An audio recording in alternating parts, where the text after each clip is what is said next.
birantunguye cyane kuko nkunda kuzenguruka mu ngo z'abana bafite ibibazo mbana kenshi na za marine aba bana bo mu muhanda ariko nta muntu ndabona urubyiruko dushobora gufatanya icyo gikorwa. Turaza tukareba tuti ese umuntu arabasha guhumeka neza, ese icyumba araramo umwuka ushobora kwinjira neza, ese ubushyuhe bw'umubiri bwe bushobora kujya ku murongo bitewe n'uko yambaye cyangwa n'uko twakora akambara, ese yambaye ku buryo butamutera ipfunwe, ese ararya agahaga, ese anywa amazi meza, ese umubiri we ufite ibikoresho by'isuku, isabune, korogate n'ibindi, ese amarangamutima ye cyangwa se inzozi ze cyangwa se amatsiko ye ashobora kuyahaza, icyo bita curiosity. Ibyo byose ni incamake y'ibyo dushinzwe, ariko dushobora kuzagenda tubasobanurira mu bindi bihe biri imbere, kuko ubu ngubu ntabwo ari ubwa mbere tuje, hari ikindi gihe tuzafata tukagaruka tukabitaho noneho dufite igihe gihagije kuva hasi kurwara kugera ku musatsi hejuru.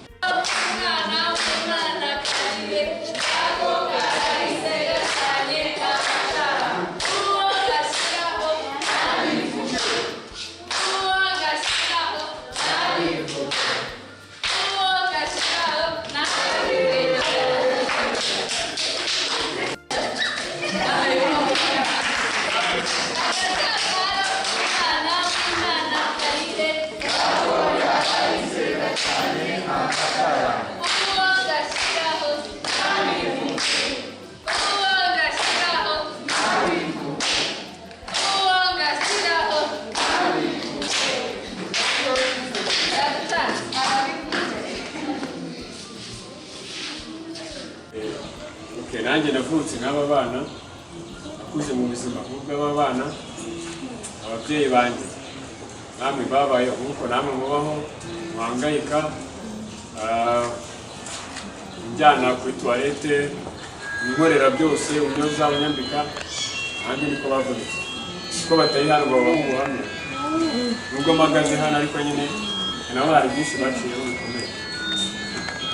Umwana y'impundi umwana avutse nyine afite ubumuga ntabwo aba bivuze ko adashoboye, arashoboye cyane. Ejo n'ejo bundi ushobora kubona ahindutse akaba ikindi nawe utakeka ko yaba.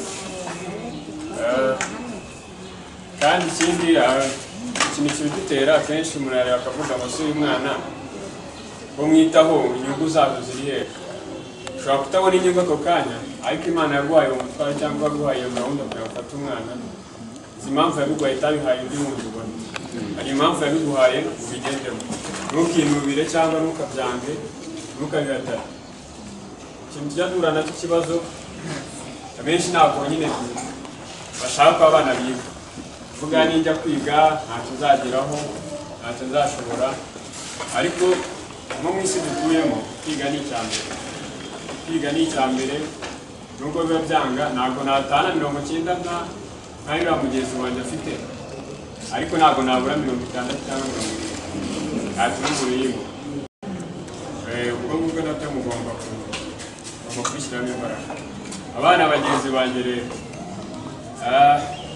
nabishimiye, ndabakunda cyane, nitwa Manzi, harimo n'abatazi amarenga bambwira tugafatanya nta kibazo, n'abatumva nabo nta kibazo babaye barimo nabo bambwira kugira ngo baje kumva gusaza. Kugira ngo tware umwanya cyangwa igihe ngenda bakunda, nkunze umutima n'umuhate mufite ababyeyi n'ababarera, nabyishimiye. Imana yo mu ijuru cyangwa izabagenera ibibakwiriye, kuko mukora akazi gakomeye cyane. Ufate urugero ku kazi k'abantu bandeze nanjye bakoze akazi gakomeye, kandi ubu ngubu aho bageze bari mu mbuto bari gusarura ibyiza bakoze. Hari igihe tuvuga wenda ngo umuntu wabukuranye bwabaye akuze ntabwo biba bigoye. Njyewe mbabwira njyewe naravukanye, navutse nk'uko n'ubu afite imyaka nayigize nk'itatu cyangwa 4, nanjye nifite ubumuga 10 nifite ubumuga. Gusa nyine Nkurage muri byose kandi ukajya mu kinege. Hari icyo adashoboye, hari icyo ashoboye.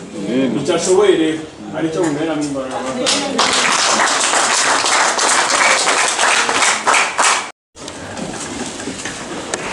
twahuye hano turi mu matora atandukanye si ngombwa turasenga mu buryo bumwe twese n'Imana tuzubaka.